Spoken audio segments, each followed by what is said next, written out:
Well, hello, everyone. I think we'll get started. Thank you for being here today. We'd like to welcome everyone to our VWEC Metaverse Experts Series. We are glad to see you and have you join us for today's very interesting presentation and discussion. Everyone is also invited to a less formal chat with our speaker at the other end of the deck for an informal conversation and Q&A after the presentation, and I'll nudge you when it's that time for that. For anyone that is new, our website is in the chat, and you can find VWEC on many social media channels with our link tree. We are pleased to offer our expert series presentations in both text and chat. Text for anyone who may not be using voice is shared on YouTube live stream. You can find it in the sign at the front of our stage, right to my right. Speaking of signs, we would also like to know how you found out about our events. Our survey plant has just a quick survey that is a great help to us. If you would please fill it out. If this is your first time and you haven't filled it out before, and feel free to send along any comments that you have. We're always listening. I'm very happy to introduce our Metaverse expert speaker, John O'Connor, Acuppa. John is strategic lead for TU Dublin at the European University of Technology, a partnership of 9 EU universities. He previously served as head of School of Art and Design, and more recently as director and dean of the Faculty of Arts and Humanities. John led the development of the only honors degree program in visual art being offered on an island off the Irish West Atlantic coast in 2000, and developed an award-winning module that he has taught in Second Life since 2009. As a member of the leadership team that attained university designation for TU Dublin in 2019, he brought the first students to its new city center campus in 2014.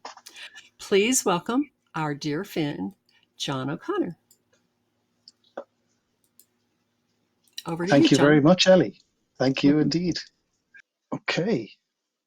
So thank you everybody for coming along this evening, or this afternoon, or this morning, whatever your time zone. I really appreciate it. This talk is a little bit of a work in progress. So it's something that I delivered at a summer school in Sofia in Bulgaria during the summer. And I am due to deliver it in Brussels at a UN conference in December. So this is a really nice opportunity to have a chance to work on it and see if it makes sense. So can I ask you to be a critical audience? Feel free to engage with discussion, criticism, critique, and challenges after the talk. And I'd be delighted to take all of that on board. So without further ado, let's get started. And I want to start with a quotation. This tool will breed forgetfulness in human beings. Instead of developing their own understanding, they will depend on it to remember, explain, and decide, confusing access to information with real knowledge, mistaking answers for insight. It will give the appearance of wisdom without the substance. It will seem knowledgeable when in fact it has no understanding. People who rely on it will be harder to reason with because they believe they are wise when they have only borrowed the surface of wisdom. So this could be a contemporary view of artificial intelligence. And I'm sure you have all read or heard or even said something kind of similar. In fact, it is taken from Plato's Phaedrus. I have to say I've slightly paraphrased it, but it is a reflection on the invention of writing, the new technology of the time in ancient Greece. The Socratic method of discovering the truth through dialogue and questioning as a means of achieving self-knowledge and understanding was employed by Plato to demonstrate how knowledge begins with curiosity and critical inquiry. Naturally, he used this approach to think about the new invention of writing. He had Socrates retell the story of the gift of writing given by the Egyptian god Tooth to King Tamas. Looking this gift horse directly in the mouth, Tamas criticized the technology and questioned its value. Now, whatever Plato's own view of this new technology might have been, it is clear that he was not prepared to take it at face value. It is unlikely that such a deeply thoughtful philosopher did not anticipate the potential of the written word, which would come to dominate the spoken word for more than the next 2,000 years. He would have been very well aware of human nature and our irresistible attraction to the novel, and he would have been rightly concerned with the impact on the nature of humanity.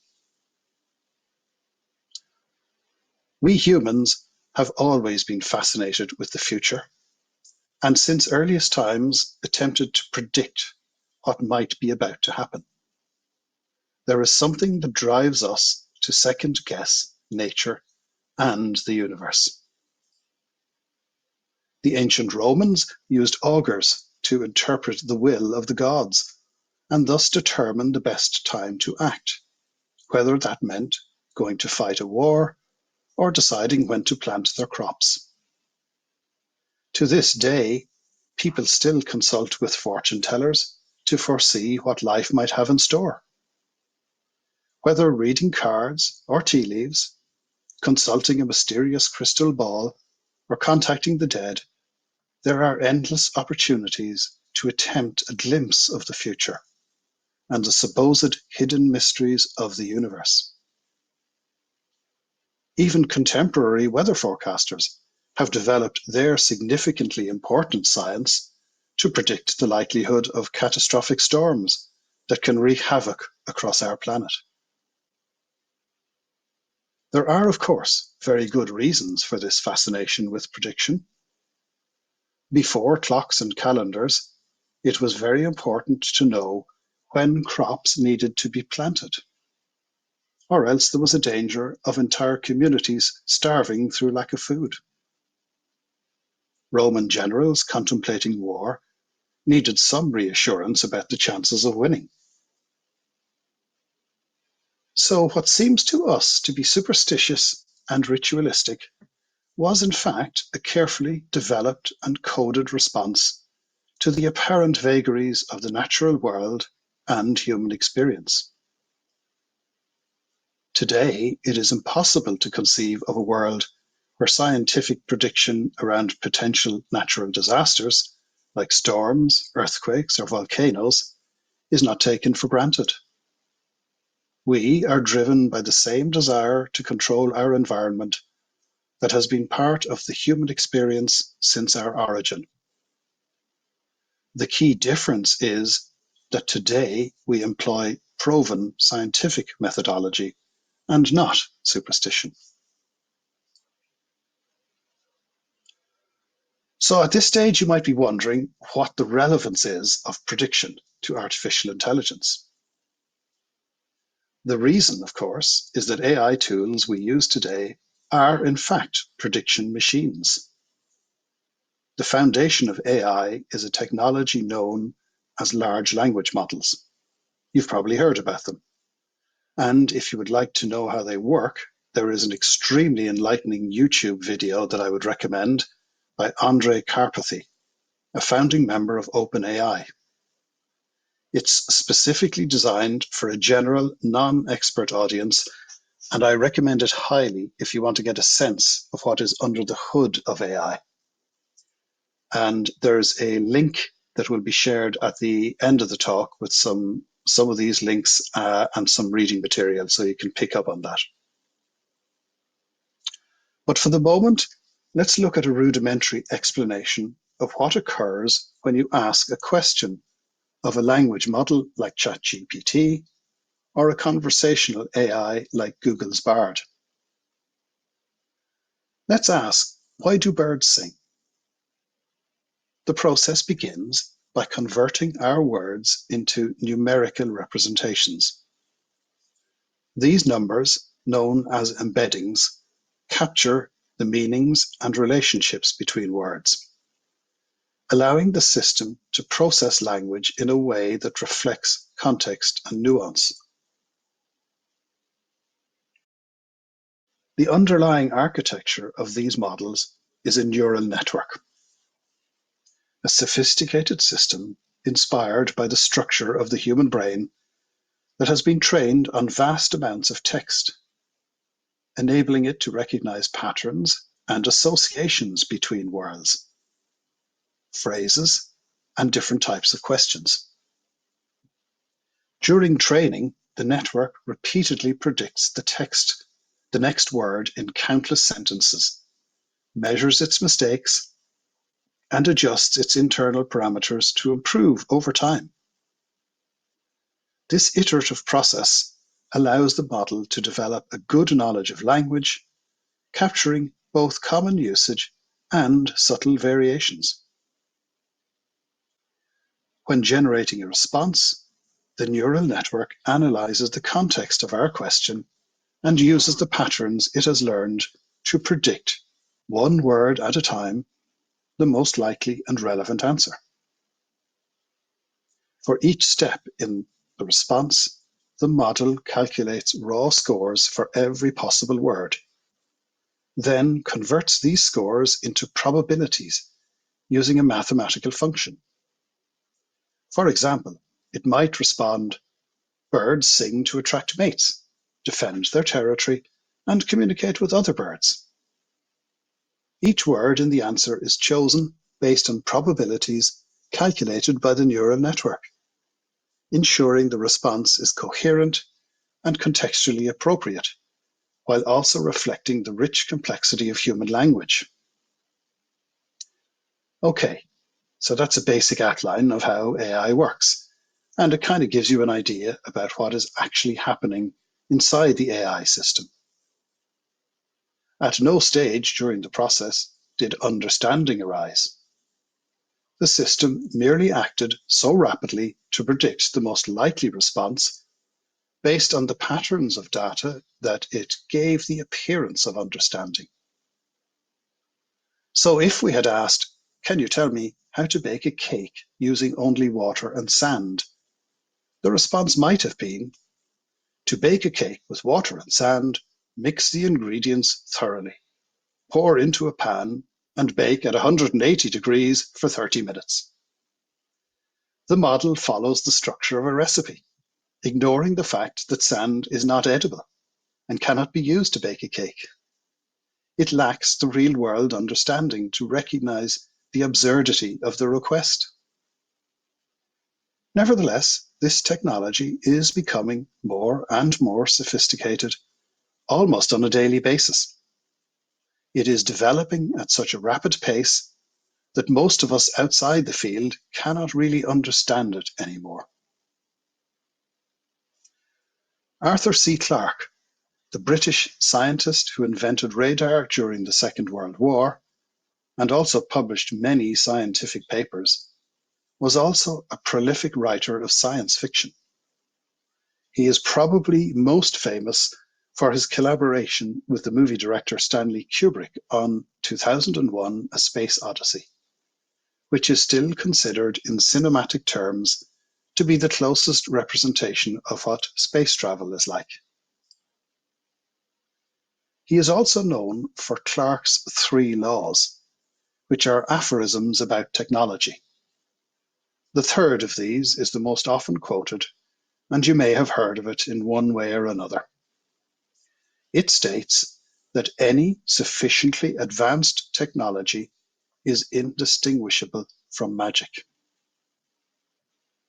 Think about that for a moment.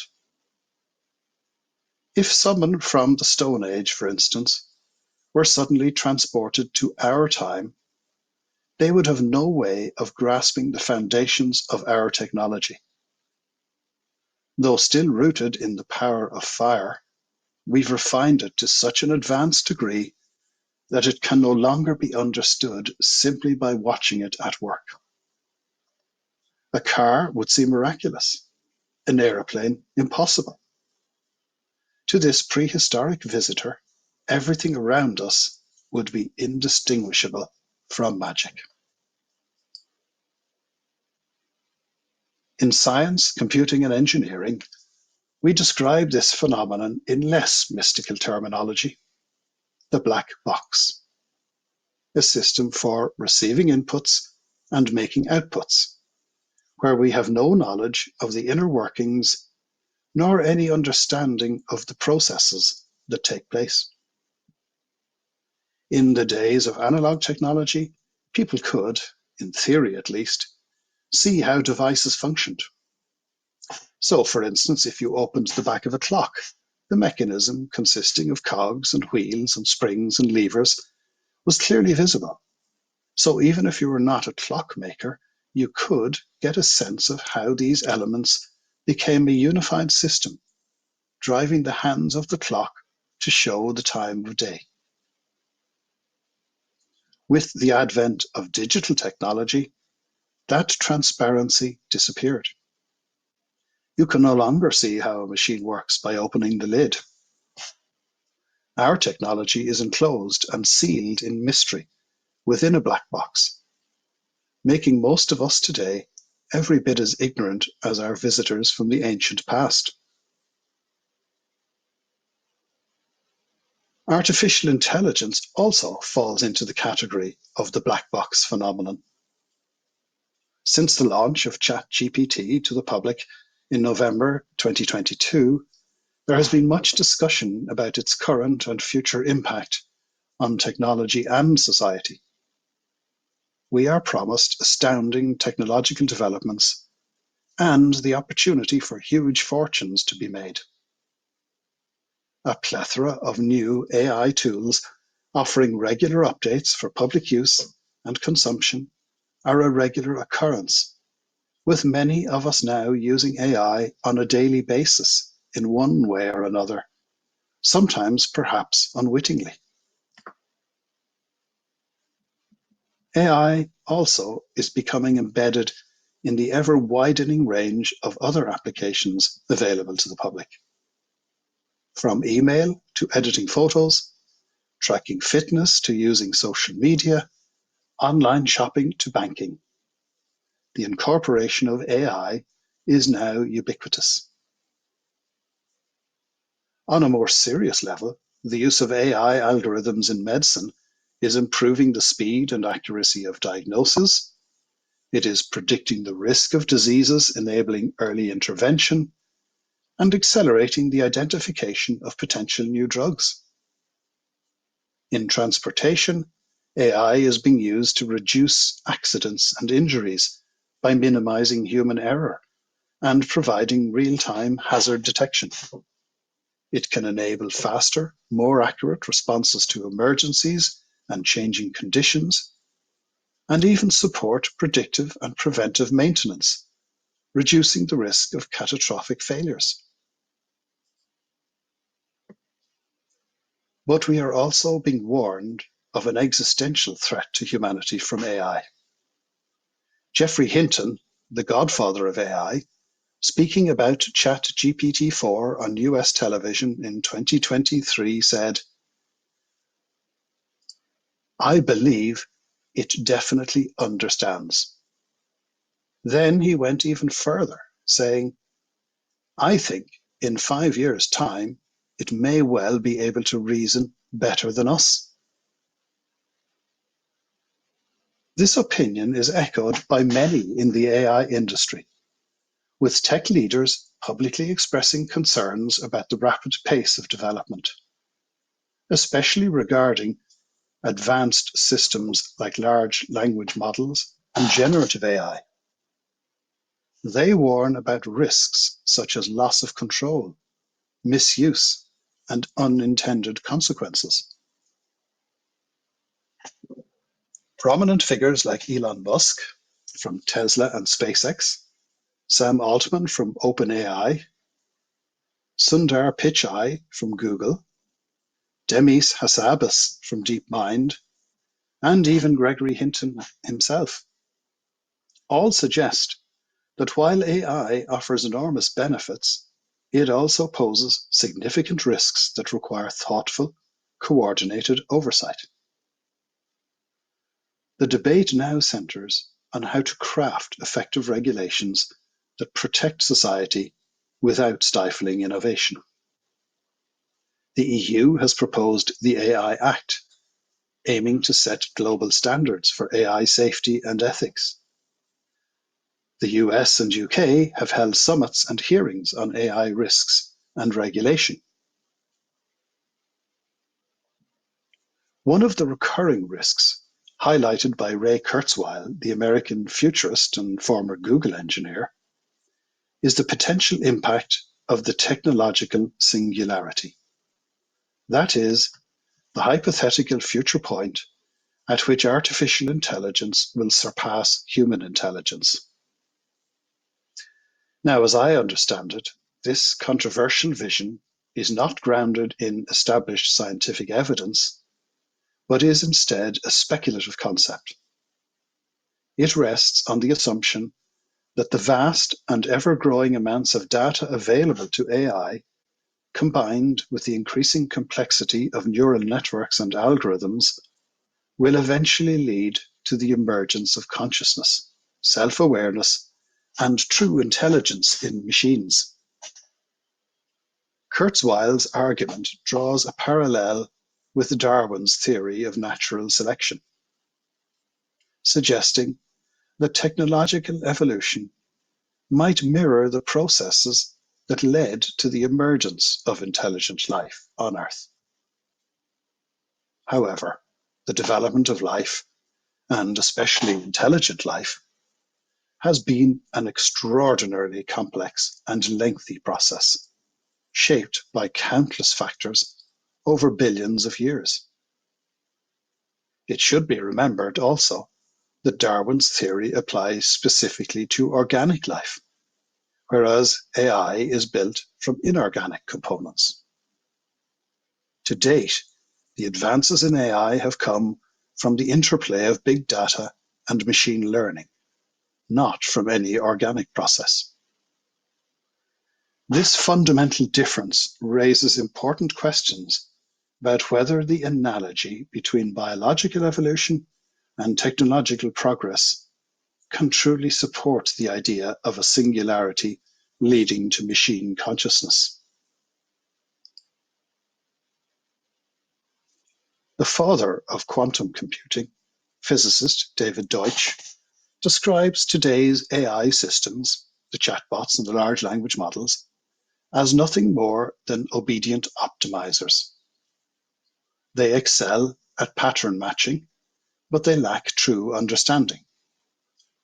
True artificial general intelligence, known as AGI, he argues, would not merely rearrange words convincingly, it would generate explanations, make predictions, and draw conclusions that surprise even its creators.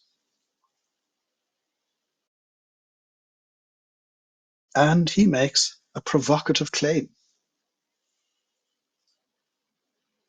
When AGI arrives, each one will be a person, not property, not a tool, a person. And as such, the first thing it owns is the computer it runs on. But Arthur C. Clarke was predicting this as long ago as 1964. This is a long quote, but I'm going to read it out because it's very interesting. And remember, this was from 1964. How long ago was that? It was 60 years ago, perhaps. So Arthur C. Clarke said that most intelligent inhabitants of our future world won't be men or monkeys. They will be machines, the remote descendants of today's computers. Now, the present-day electronic brains are complete morons. But this will not be true in another generation. They will start to think, and eventually they will completely outthink their makers. Is this depressing? I don't see why it should be. We superseded the Cro-Magnon and the Neanderthal men, and we presume we're an improvement.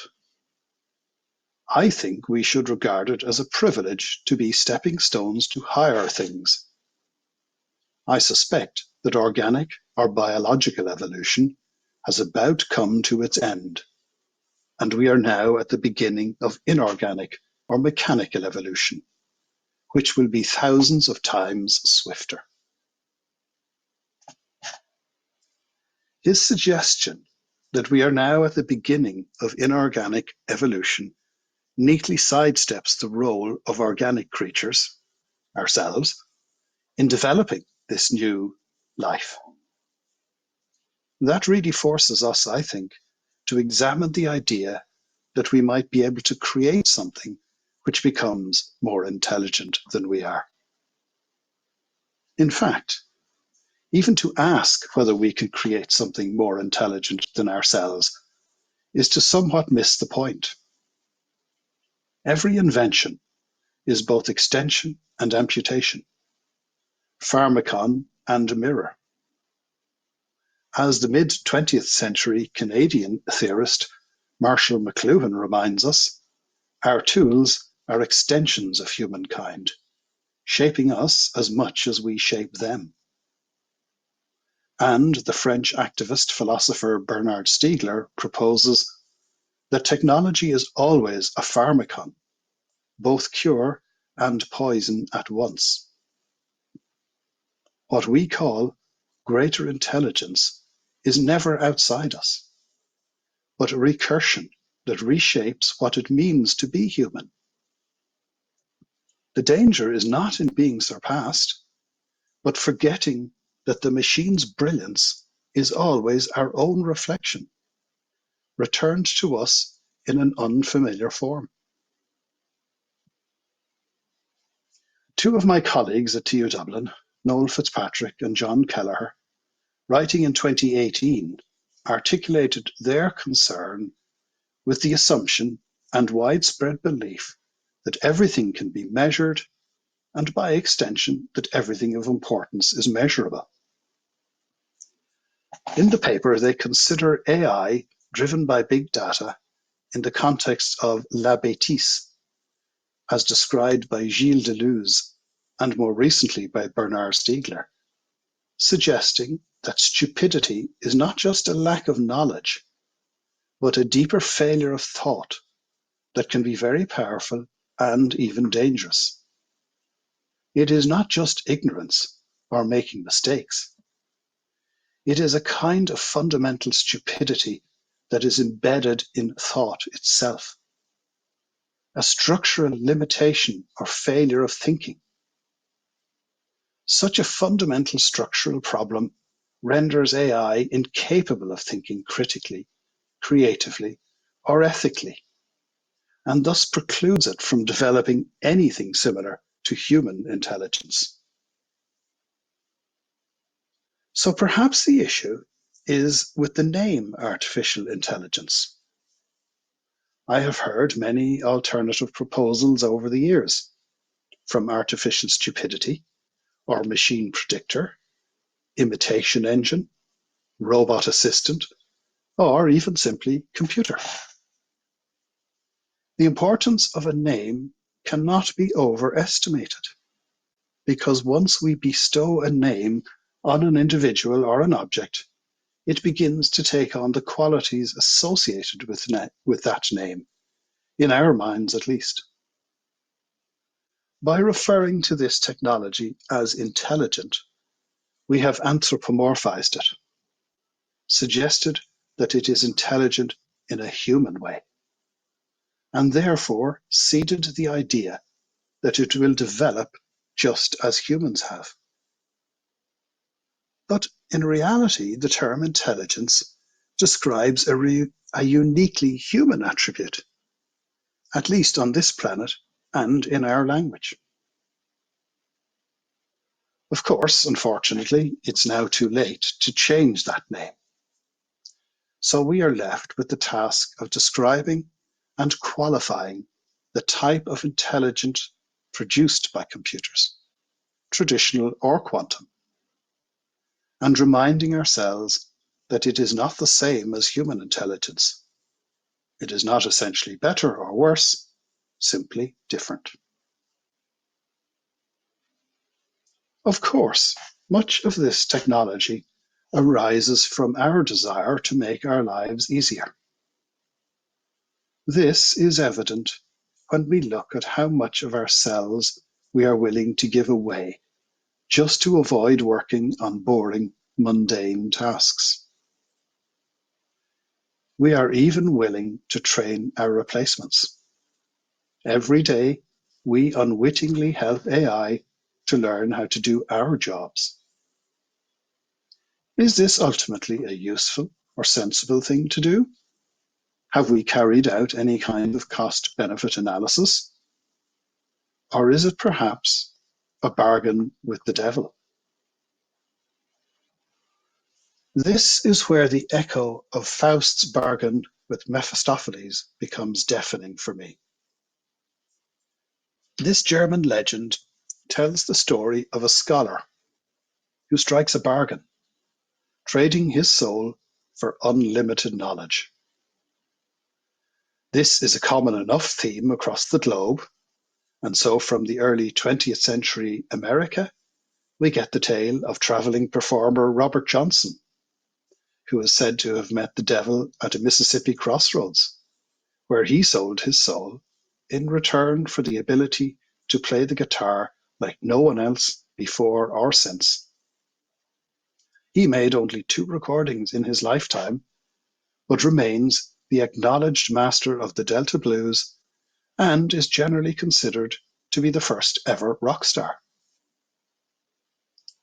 But the 1984 Terminator movie and its sequels remains one of the most contemporary allegories about dealing with the devil. The ominous theme music remains a powerful generator of irrational fear, the fear that our machines will someday rise up to destroy their creators. Indeed, while warnings about the dangers of AI and calls for legislative curbs are prevalent, the most fundamental question is how we should truly engage with this technology. The genie cannot be returned to the bottle, and history shows that legislation alone is rarely sufficient to control what we do not fully understand. Such efforts are often outpaced by innovation. Rather than succumbing to fear, we must commit to a scientific approach, fostering public literacy about AI, supporting transparent and explainable research, and encouraging interdisciplinary education that bridges technology and ethics. Our task is to apply our critical faculties to distinguish truth from the misinformation often spread by those who benefit from public anxiety. We must ask who truly gains when humanity is afraid.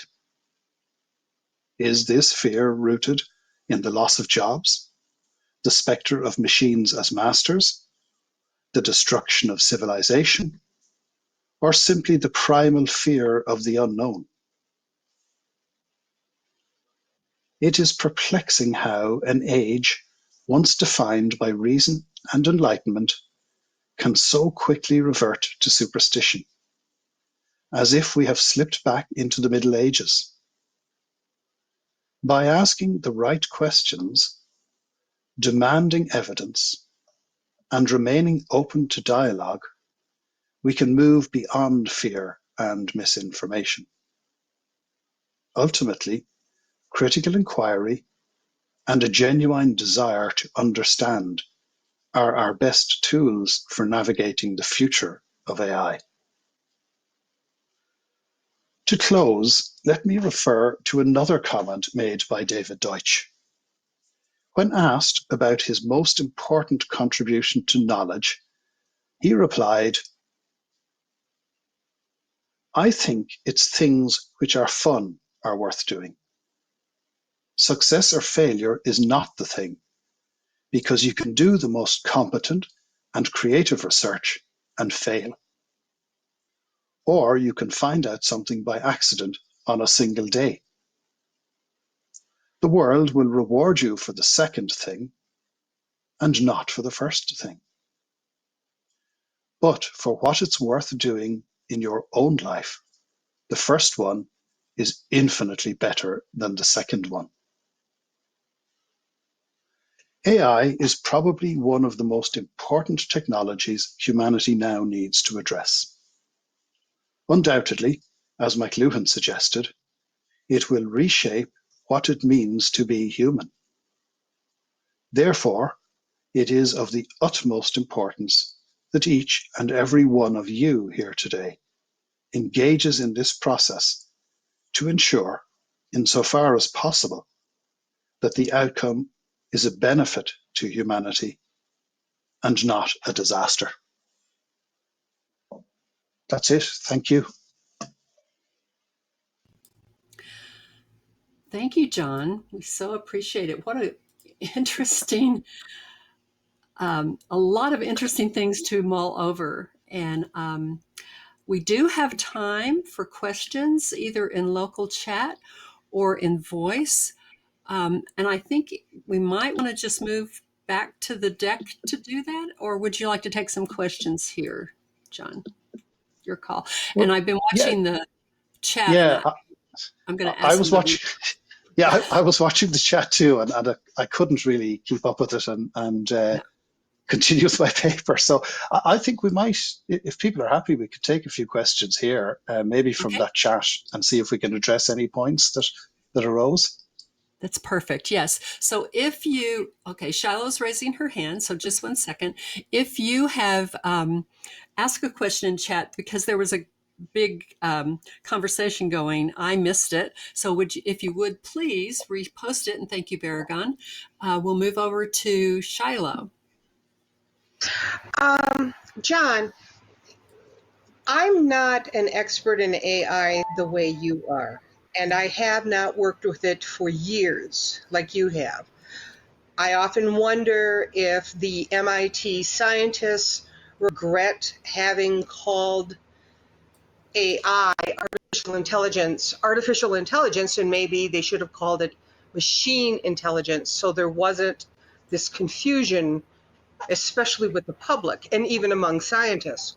But maybe different AI platforms react differently.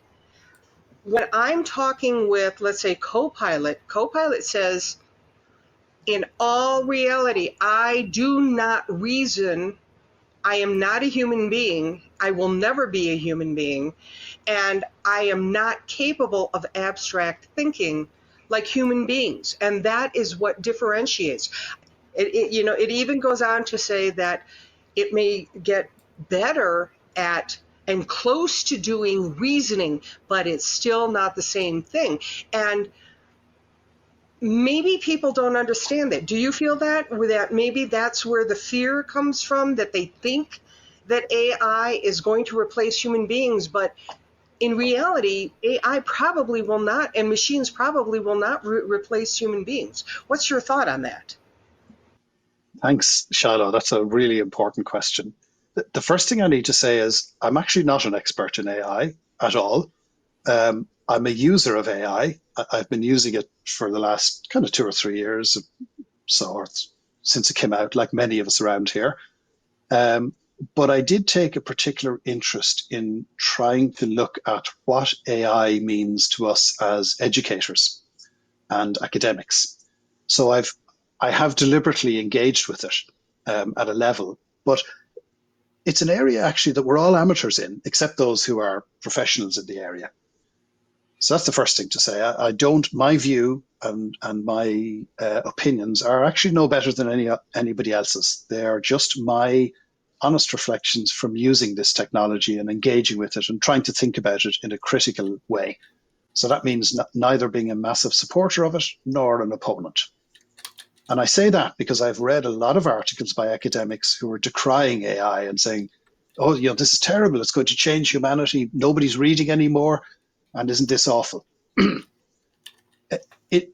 To address your point specifically, I think yes. I think the originators of AI would probably be a little bit disappointed in the choice of word, attaching intelligence to machine learning.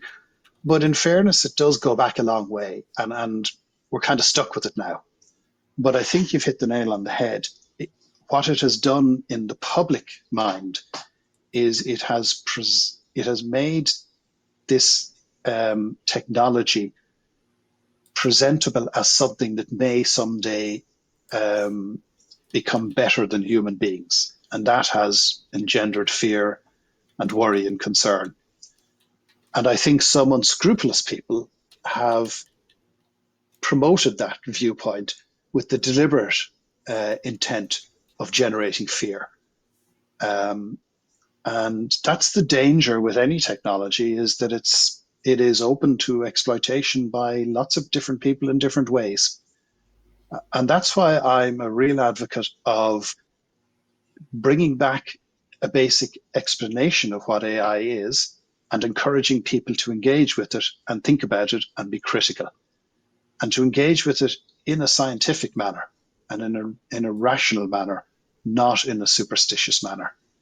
And the last thing I'll say on that is I kind of feel like I have a certain authority in that, because as an avid reader of science fiction since I was a child back in the 60s and 70s, I read Arthur C. Clarke and Isaac Asimov and all the other people who wrote about it. And I, at the time, just naturally assumed that we were going to end up with, by the time I had grown up, we'd have robots, we'd be interacting with them, they'd be as intelligent as we were. So, I've had to question that in the light of the reality of the technology, but also in the light of my understanding of what it means to be human. And that's the big question. What does it mean to be human? I don't think we need to worry too much about what it means to be AI. What we really need to think about is, what does it mean to be a human being? So we take another question. Baragon had a question after Shiloh. Do you have thoughts about Curtis Yarvin? I'm afraid I don't know Curtis Yarvin. Okay. There you go. You see, told you I wasn't an expert. I feel like I should, but I don't. Nor did I.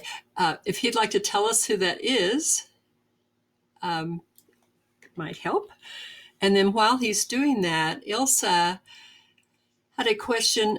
When we do things, we are kind of like water in that we look for the path of least resistance. Do we program the same in AI, where it knows that it is easier for it and us of it says how I think of it, when it is giving an answer that will make the trust, I'm sorry, I'm butchering this. Let me just put it in the chat. I apologize. Let me put it in the chat. Here we go. I think I get the idea. Yeah. Okay. I like that. Ilse, I like your analogy of like water and finding the easiest path. And there is an element about that, isn't there? And all of you who use AI, we all notice how sycophantic it is, how it flatters us and tells us how wonderful we are and how brilliant we are. And it kind of smooths over everything rather than being a critical friend.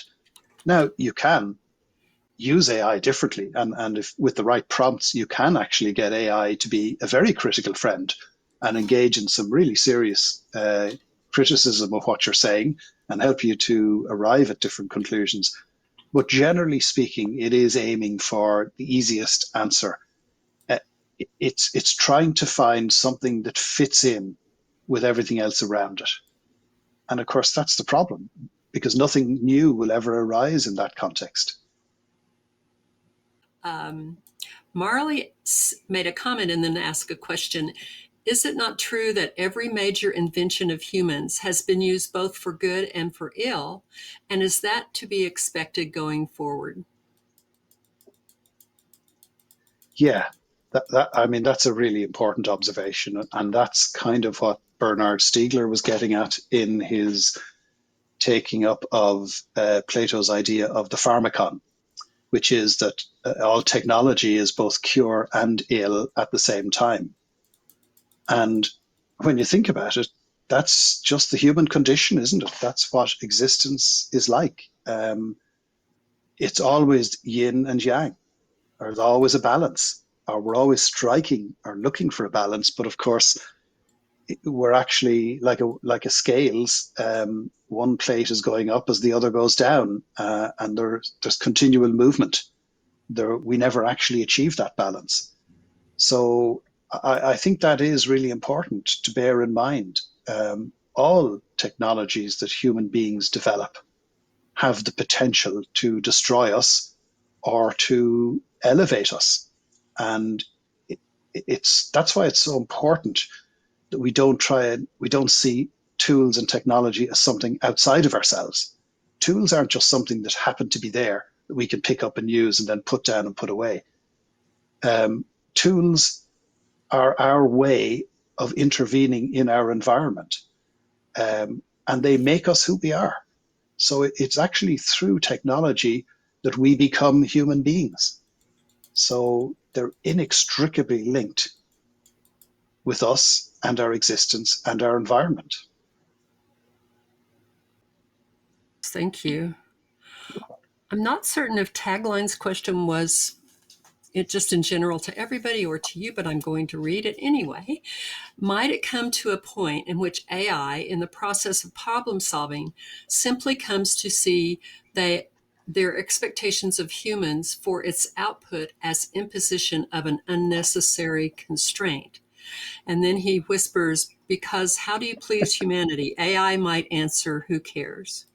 Yeah, tagline. I always love your take on things, and this is something that many science fiction writers have tackled in back from Isaac Asimov's day, but even back to the origin of the robot, the title of Robot, from the Czech writer's novel. I think there was an interesting piece in where was it? It was something that I said earlier that struck me when that question was being asked. It's gone from my head now. Um, Let me approach it in a different way then. The idea that it was Geoffrey Hinton's or was it no David Deutsch's suggestion that the first thing that AGI when it emerges as fully conscious will own is the computer that it's running on. Well, that begs a lot of questions, doesn't it? I mean, the computer presumably actually belongs to a human being.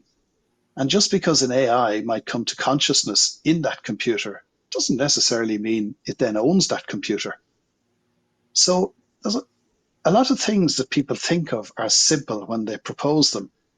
If you begin to follow it through to a logical conclusion, you find that maybe the original proposition doesn't make an awful lot of sense. I mentioned that when I was a child, I was read a lot of science fiction, and a lot of it I actually got from my dad. My dad was an engineer and an army officer, so he was he was quite rational in his thinking. He was quite structured, and he liked structure and authority. But he loved science fiction, and he had a great imagination as well. But when we used to have endless debates about whether computers would ever come to be equal to human beings and whether robots would exist, his finishing off line with me, the way he just drew the discussion to an end, and I never had an answer for it. He used to say, "Well, you show me the robot that can turn itself on, and then I'll begin to believe you." That's kind of similar with an AI coming to some sense of self-consciousness on a computer that's been built by human beings. There's a sort of a self-contradiction in that. And it's something I'm working with to try and articulate a little bit better. But I don't think at the end of the day that we can create something that can become more intelligent than ourselves. There's something in there in set theory of mathematics about that I think might be worth exploring. But I'm just becoming less and less convinced that somehow a greater intelligence or awareness can arise from the creator. That that's something that needs some more thought. It needs lots of discussion. But I think there's something in that. Absolutely, John. And this is all very thought provoking. Jinda Kim has a question. I think he wants you to comment about what his statement. Faust is one of the works I love most. In fact, it serves as a good metaphor for what is happening with artificial intelligence, as if humanity had signed a blood pact with the devil. However, after all, Faust is also a work about redemption. In the end, even though the path Faust followed was terrible, cruel, and even devastating for him, he ultimately repents and his humanity prevails. In this sense, AI could be that element that pushes us to the limit, but also makes us understand the true value of life and how pointless it is to trade it for technology. Yeah, I think that's a really good point. And that's exactly the message in Faust, isn't it? That's what the allegory is all about. And I've done a little bit of reading around it, and I've looked for other versions of that allegory in different cultures, and it exists all over the place. That notion of human beings attempting to rise above their natural state. And at various times through history, that was delivered in the context of our understanding at the time. So with Faust, it was the devil. With us, it's technology. And that's why I kind of brought the Terminator analogy in. It's a kind of it's a current contemporary myth equivalent to the Faust myth. And of course, in all of those human stories, redemption has to be a possibility, because otherwise you just lead to depression and the end of humanity. And what was the point of it all? So no matter how dreadful those stories are, and no matter how terrible the suffering, firstly, how terrible the betrayal of the human who makes the deal, and then how terrible the consequences, there is always the possibility of redemption. And of course, that's the human condition, isn't it? And that permeates religion as well, is that redemption is always possible. And of course, that's what makes us kind of unique on this planet, is that we can ultimately redeem ourselves, or at least that's our belief. And our justice system and everything is based on that. So I think it's a really, really important point. And I think what's also then interesting is, well, what does that mean? Because in order to be able to redeem yourself, you must achieve some kind of self-awareness and self-acknowledgement. You have to understand your behavior. You have to acknowledge where your behavior has been, whether we want to call it incorrect or bad or whatever. And you then have to change yourself in some way to move forward. So it's about growth and development and creativity.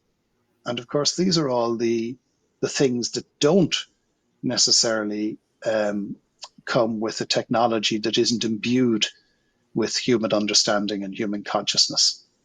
So I think, that's a fundamentally interesting question. And that's, of course, what philosophy is about, isn't it? Absolutely. I'm going to do our closing, and then we can move over to the happy hour area, and unless you wanted to wind up with anything. Yeah, thanks, Ellie. I would. I'd really like to thank everybody for engaging so positively with the talk. I will save the chat and I'll read through everything avidly. I did ask you to critique and comment, and I'm delighted that you did, because it's a subject that, as I said, there are very few experts around. And in a way, that's dangerous, because we can't give the field to the people who own it at the moment, because, and I did see this in the chat, this is tied in with capitalism. There are vested interests here. So there are people involved in the development of this technology that have a particular interest, and they're I'm searching for a word. I don't want to use the word arrogance, but their sense of their own importance and their own ability is massive. Now, we've seen that in the world before. This is nothing new, but it's really, really important that all of us engage with this to make sure that these people don't get a free rein, they don't get a free run, and they don't get to develop this technology in the way that suits them at the cost of all other human beings. So thank you very much for the engagement and the critique. And I look forward to continuing the conversation and the discussion. Thanks, Ellie. Oh, thank you, John. You have given us so much to think about, and what a timely and important topic for all of us. Thank you to all who are attending today. Just a reminder, you will be able to find the recording of John's talk at our VWEC YouTube channel. I'll put that back in the chat again, and I see lots of clapping going on. Thank you, guys. If you would like a copy of today's slides, you can get them on the board on the side of the deck, which is to my right and about halfway down. Look for the sign for this presentation to find the right one. It's a little larger than the other ones. John has also included links and a reading list for you, so I think it will be worth your time to grab that. Our next expert series will be Insights from my 2025 postdoctoral research by Christian Jonathan Angel Riuda in real life, and that will be on December the 12th. And to see all VWEC events, please check the calendar, and then there is our social media as well.